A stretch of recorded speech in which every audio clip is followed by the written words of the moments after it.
2025年圣诞节那天，当全世界都在庆祝佳节的时候，一件让所有海事专家目瞪口呆的事情悄悄发生了。在东海，在那片中国与冲绳之间波涛汹涌的海域上，大约2000艘中国渔船突然停止了捕鱼作业，它们不约而同地驶向同一片海域，排列成2条平行的巨大到 L 型阵列，每条长达467公里。你没听错，将近500公里长的船队，在卫星影像上看起来就像有人在大海上画了2条笔直的线。这不对劲，自然界里不会出现笔直的线条。数据分析公司 Enginispace 的营运长杰森王第一个发现了这个异常。他是一位长期追踪全球船舶动态的专业人士，每天盯着卫星影像和船舶定位数据看。他说，过去追踪中国船只动态，看过几百艘甚至接近上千艘聚集，但从未见过这种规模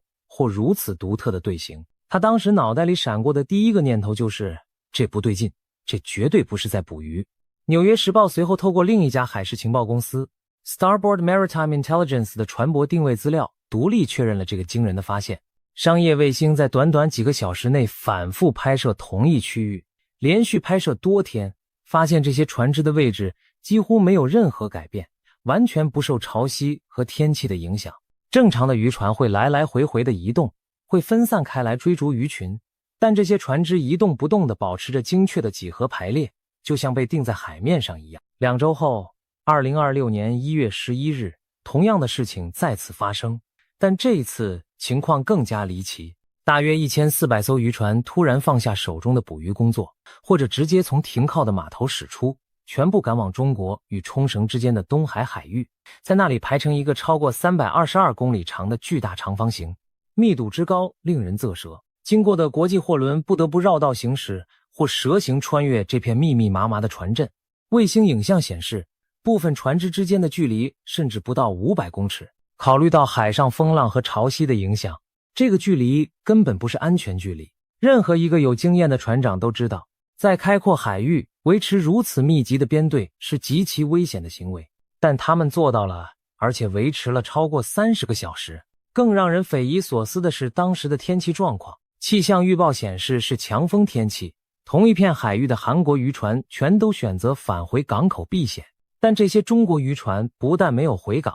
反而在狂风巨浪中继续顶风维持阵型。北海道大学研究渔业政策的佐佐木贵文教授分析后说了一句很关键的话，就算是要躲避恶劣天气，也很难解释为何要用这么大规模这么长时间维持阵型。他的结论是，这不像是正常的捕捞作业，更像是某种训练行动。日本方面也注意到了异常，日本海上保安厅的巡逻机飞越了这片海域，从空中目视，确认了卫星照片所记录的一切。海上保安厅将这次活动描述为大规模行动，并立即派遣巡逻船进入周边海域戒备，向任何接近日本领海的船只发出无线电警告。同时，日本统合幕僚监部也保持着高度戒备态势，因为这些渔船出现的位置距离日本管辖的尖阁诸岛并不远，而中国海警船在2023年就已经有352天进入过尖阁诸岛周边海域，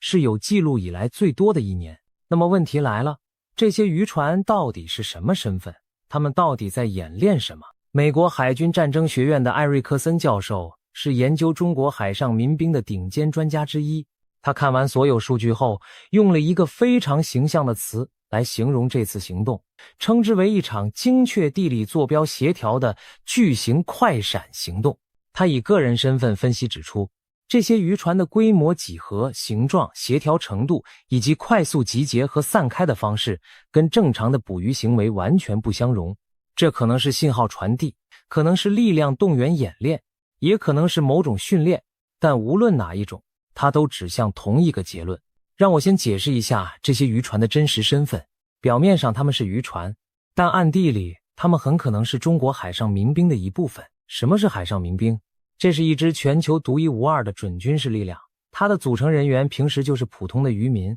开着普通的渔船在海上打鱼，但他们接受过军方的训练，在接到命令时可以迅速转换角色，从渔民变成军事行动的参与者，然后在任务结束后又无缝切换回渔民身份。根据美国国防部的报告，中国的海上民兵是中国武装力量的正式组成部分，在解放军和中国共产党的全面监督下运作。2026年1月的美国国会报告更进一步指出，北京利用海上渔船来扩大中国影响力，垄断航道，并推动印太地区国家走向经济依赖。报告特别提到，在区域紧张加剧期间，这支影子舰队会被启动部署到争议海域，然后在盟友的外交回应还来不及成型之前就撤离。自2014年以来，中国至少建造了235艘大型钢壳渔船，专门用于民兵相关行动。这些不是你平时看到的小木船，而是坚固耐用的钢壳船，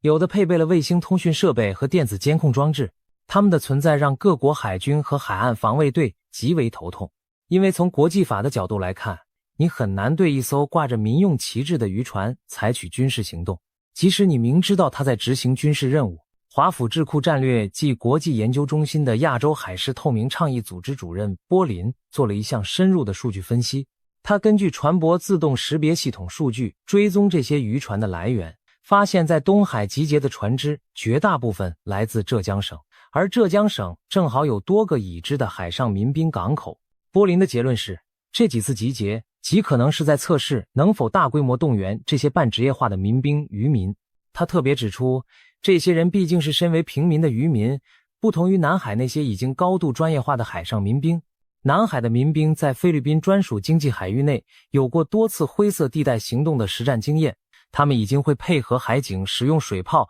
驱赶攻击外国渔船。菲律宾海巡署发言人塔瑞耶拉就曾公开证实这一点。但东海的渔民们，他们从来没有被如此大规模的动员测试过，直到现在。而接下来的分析才是真正让人不寒而栗的部分。前美国海军前舰军官、现任新美国安全中心兼任资深研究员舒加特指出了一个很多人忽略的关键问题。他说，中国海军的登陆舰数量不足，如果仅靠正规海军运输船，根本无法将侵台所需的全部部队和装备运送到对岸。所以民用船舶在中国军方对台湾的行动计划中绝对至关重要。他的原话是，没有这批军民两用的大规模海上力量，我认为他们无法侵略台湾，但如果有这样的力量，或许就有可能达成。而涉及的船只数量清楚显示这是一项国家级行动。就他所知，没有任何商业实体能够掌控那么多渔船同时行动。所以这些渔船的角色远不只是封锁工具，他们是运输工具，可以在登陆作战中运送部队和物资。他们是诱饵，可以充当飞弹与鱼雷的假目标，让敌方的精确打击武器浪费在没有价值的民用船只上。他们是雷达干扰源，2000个移动目标同时出现在雷达屏幕上，足以让任何防空系统过载。他们是情报搜集平台，每一艘配备了电子设备的渔船都是一个移动的监听站。澳洲皇家海军前作战军官派克这样评价，海上民兵能在军事行动中扮演多元角色。前美国情报官汉利则指出，渔船体型虽小，无法有效执行海上封锁，但可以妨碍美国海军舰艇的行动。想象一个场景，你是一艘美国驱逐舰的战情官，负责在台湾海峡附近监控水面目标。忽然之间，你的雷达屏幕上同时出现了2000个移动目标，这些目标有大有小，有的在移动，有的静止不动，它们密密麻麻地覆盖了整片海域。你的任务是从中找出哪些是普通渔船，哪些是伪装的攻击快艇，但每确认一个目标就需要几分钟的时间，而你有2000个目标要确认。在你还没确认完的时候，可能已经有几艘伪装快艇突破了你的防线。这就是灰色地带战术的恐怖之处。而且这次渔船集结的时机选择极其微妙，绝非巧合。就在圣诞节渔船大阵列出现的3天后，2025年12月28日，中国宣布了代号正义使命2025的大规模环台军事演习。这已经是3年半以来第7次环台军演了。解放军东部战区公告的演习科目包括海空战备警巡、夺取综合制权、要港要域封控以及外线立体射阻。要港要域封控这个词翻译成白话就是对关键港口和海域进行封锁控制。而更值得注意的是，这次军演首次出现3个不同单位同步公告的情况。解放军东部战区发布军事演习通告，中国交通运输部海事局发布航行限制，北京国际航行通告室发布民航限制，3个单位分别代表军事力量、海上执法权和民航管制权，他们同步行动，代表的是一种全新的综合风控模式。国防安全研究院的专业分析更令人警醒，他们指出，从海军战略角度来看，数千艘渔船在海上构建的高密度阵列已经不只是大量动员与集结的问题了，它更是海上民兵指挥管制体系成熟的具体指标。这验证了中国已经具备将原本分散的民用船只整合为准军事行动力量的能力。这些渔船虽然没有武器系统，却能透过超高密度的部署构成一道实体障碍，足以迫使国际航运改变航道，迟滞敌方兵力的机动，切断对方的海上交通线。那么是什么触发了这一切？让我们回到2025年11月7日那个改变一切的时刻。日本首相高市早苗在国会众议院接受质询时说了一句震动整个东亚的话。他说，中国对台湾使用武力可能构成日本的存亡危机事态，暗示日本可能根据集体自卫权出动自卫队武力介入台海危机。在野党议员冈田克也追问，如果台湾被海上封锁，算不算存亡危机事态？高市早苗给出了一个非常值得玩味的回答。他说，如果中国仅仅是把民用船只排列起来，使船只难以通行，他认为那还不属于存亡危机事态。但如果在战争情况下进行海上封锁，且事态激化，那就要从另一种角度来考虑了。你听出弦外之音了吗？民用船只排列起来，使船只难以通行，这不正是东海渔船阵列正在做的事吗？高市早苗等于画出了一条红线的下限，告诉全世界民用船排列本身不构成日本动武的理由。而北京很可能立刻听懂了这句话的深层含义，然后在1个多月后用2000艘渔船进行了一场教科书级别的灰色地带演练。你看，我们只是在用民用船只排列而已，按照你自己首相说的，这不构成存亡危机事态，你日本拿我们怎么办？这句话引发的连锁反应是剧烈的。中国驻大阪总领事馆领事薛健在社交平台上转发高市相关言论，并配上斩断肮脏头颅的字句。日本方面认为这是在暗示希望高市遭到不测。随后，中国启动了一连串经济和外交报复措施，停止进口日本水产品，发布赴日旅行警告，取消日本文艺作品在中国上架，禁止所有两用物项对日本军事用户出口，威胁加大稀土出口限制，甚至对日本制造晶片用的材料发起反倾销调查。解放军在日本周边大幅加强军事行动，与俄罗斯空军进行联合巡航训练。俄罗斯更在日俄争议的南千岛群岛展开为期超过2个月的实弹军演，对日本形成东西两线夹击的态势。中国驻日大使馆和解放军甚至在网上发布了一系列讽刺高市早苗的政治漫画，其中一幅描绘了火焰和玩火必自焚的字样。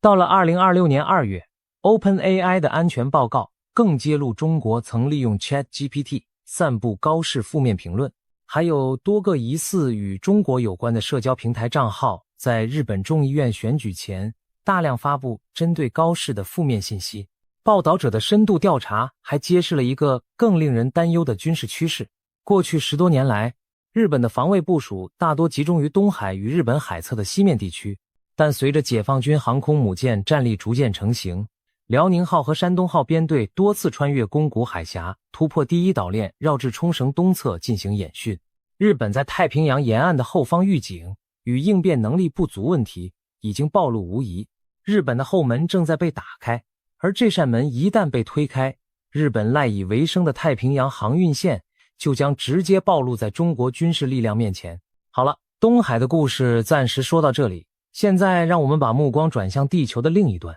因为就在东海渔船阵列不断演练的同时，中东爆发了一场改变世界格局的大战，而这场战争和东海的暗流涌动之间存在着一个令人不寒而栗的战略连结。故事要从2023年说起，那一年开始，中东局势就剑拔弩张。伊朗和以色列在2024年与2025年多次爆发军事冲突。2025年6月的12日战争期间，美国就曾对伊朗的核设施实施打击。2025年末，伊朗国内爆发大规模抗议活动，对伊斯兰革命政权造成严重威胁。据报道，2026年1月，伊朗当局组织了对数万名示威者的血腥镇压，川普政府在2月与伊朗政府就核问题在阿曼展开间接磋商，但未果。然后就是2026年2月28日，美国联合以色列发动了代号史诗狂怒的大规模军事行动。这是继此前逮捕委内瑞拉总统马杜罗之后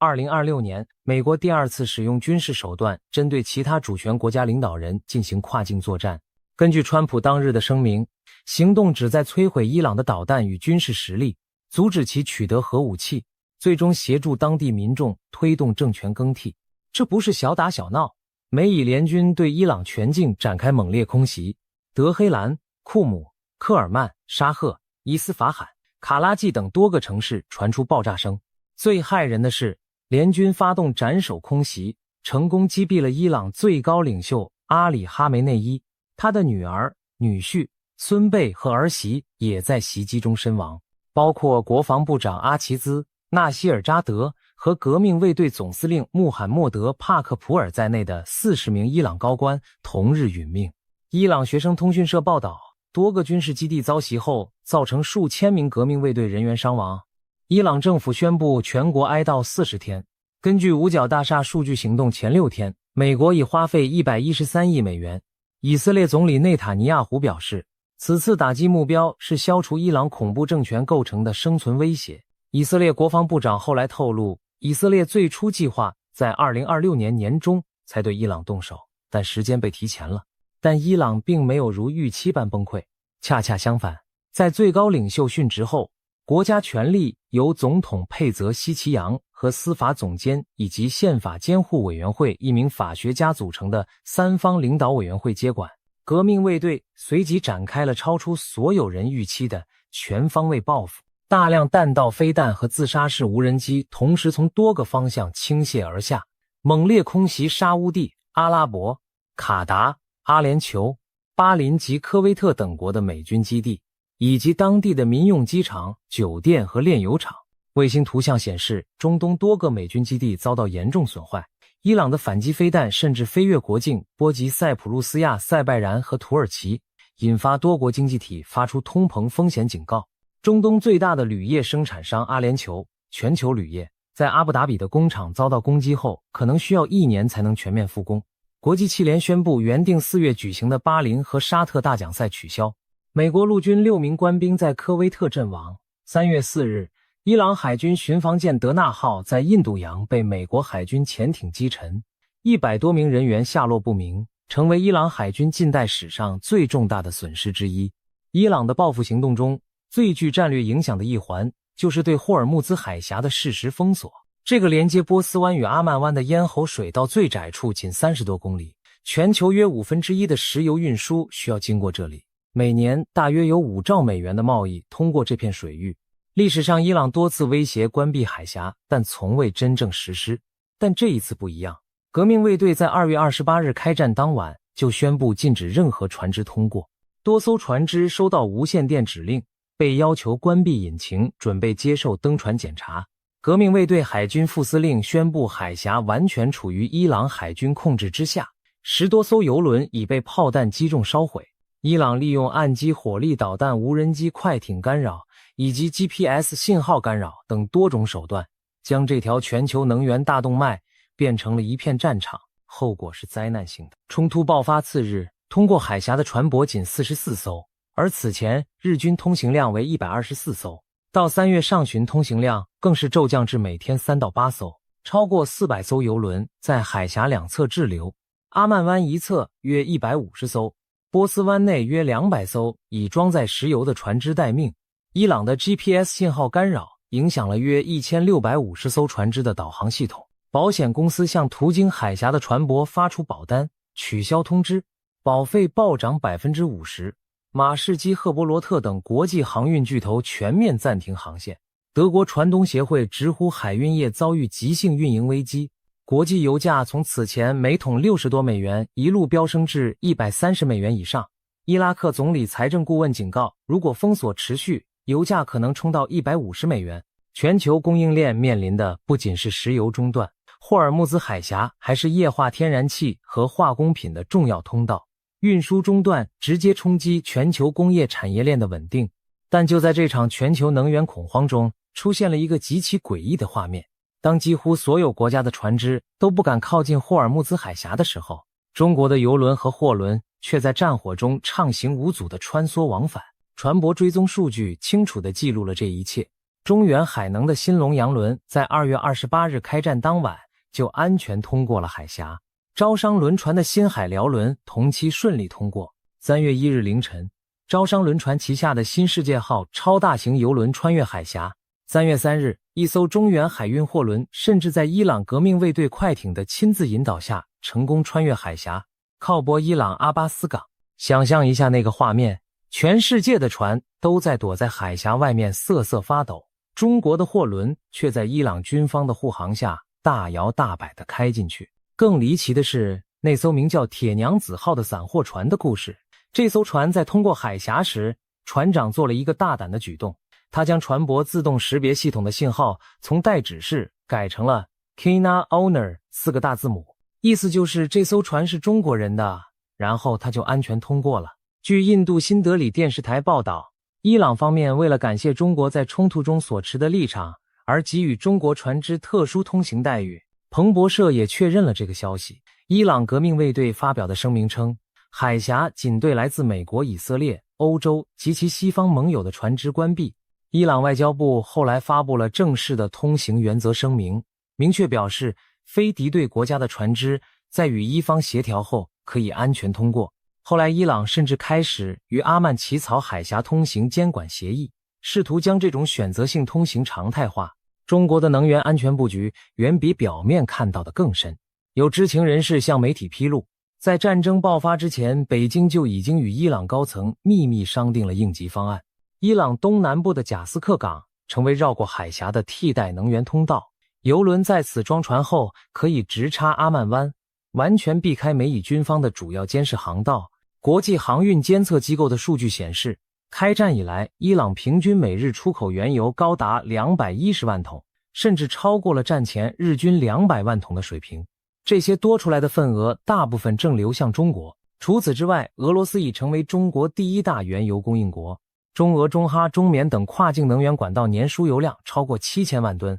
完全不受任何海上封锁影响。中国的国家石油战略储备也足以应对短期供应波动。所以当日本缺油、韩国缺油、台湾缺油、欧洲缺油的时候，中国不但不缺油，还在以比战前更低的价格大量进口伊朗原油，甚至出现了外国船只改挂中国旗号，试图冒充中国船安全通过海峡的荒诞场面。有报道说，波斯湾内至少10艘船舶改称中国籍。让我们再来看看美军在伊朗战场上的真实处境。截至4月初，美军中央司令部公布已打击超过 1.23 万个目标，摧毁伊朗超过155艘船舰。但 CNN 报道美情报评估显示，伊朗仍有约半数飞弹发射器毫发无伤，武器库存还有数千架自杀攻击无人机，约占该国无人机总数 50%。美国战前约有4000枚战斧导弹库存，已发射超过850枚。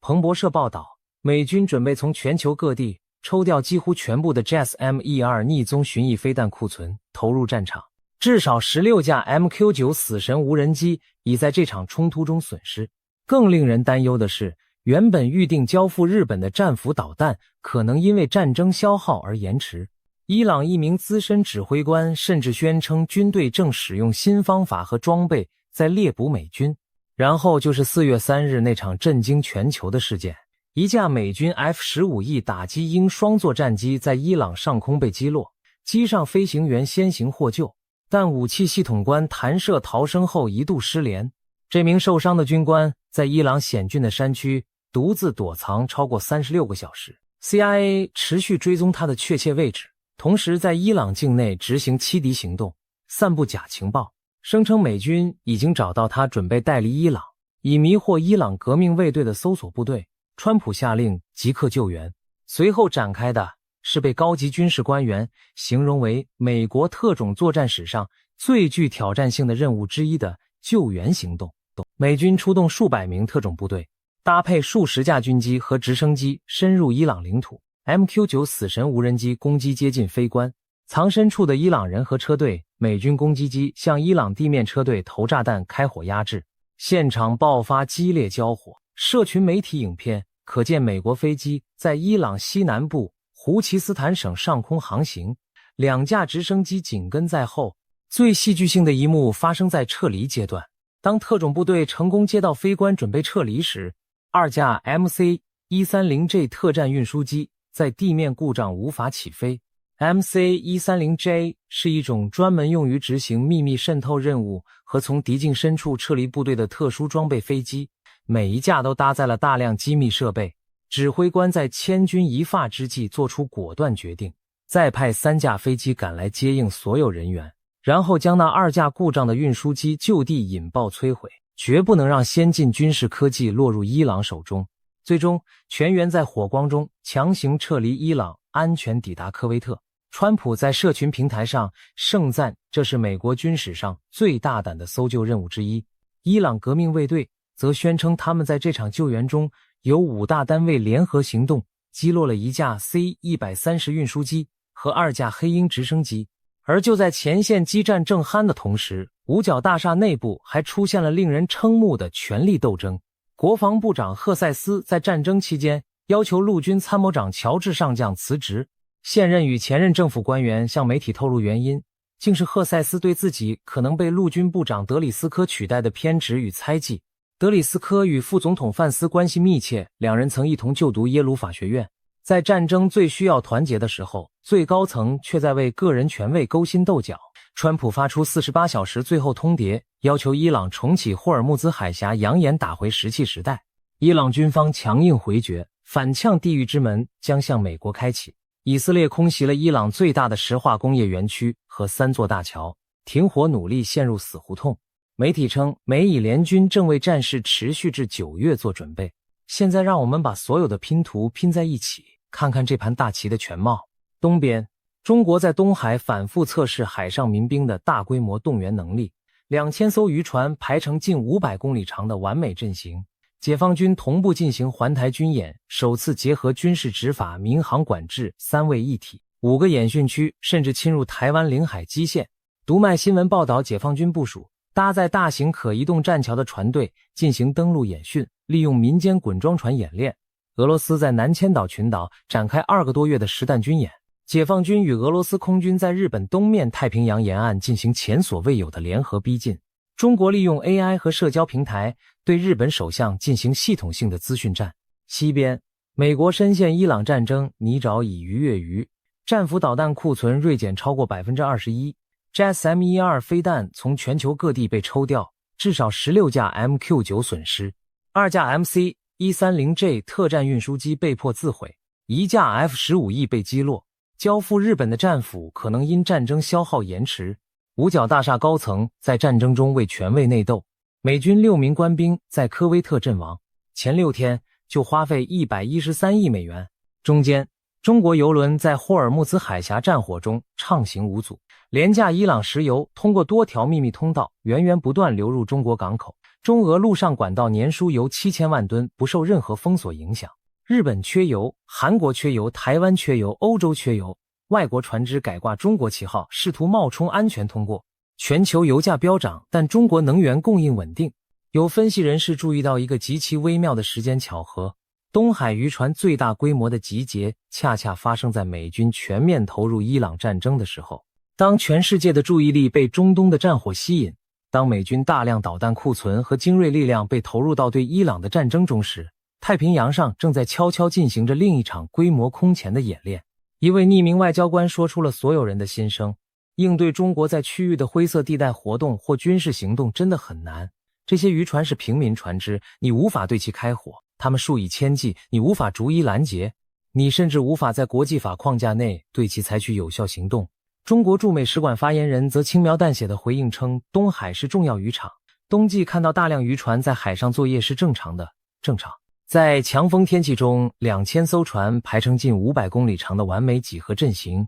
维持30小时以上。韩国船都回港了，他们却纹丝不动。如果这叫正常，那什么才叫不正常？ CNN 最近报道了一个让人揪心的现象，在大陆动武的阴影之下，台湾掀起了半新护照与资产外移潮，有些人已经在用脚投票了。我们正处在一个非常危险的历史节点。有专家说，中国正致力于2027年形成可信的侵台军事能力。舒加特表示，他无法预测习近平是否真的会下达攻台命令，但解放军看来确实在按照指示朝着这个目标努力。也有分析认为，短期内开战的可能性很低，因为北京还有更多急迫的问题要解决。但无论哪种判断正确，有一件事是确定的，东海上那些排成完美几何阵型的2000艘渔船不是在捕鱼。伊朗山区被击落的 F-15E， 被迫自毁的特战运输机，正在从全球各地被抽调到中东的飞弹库存，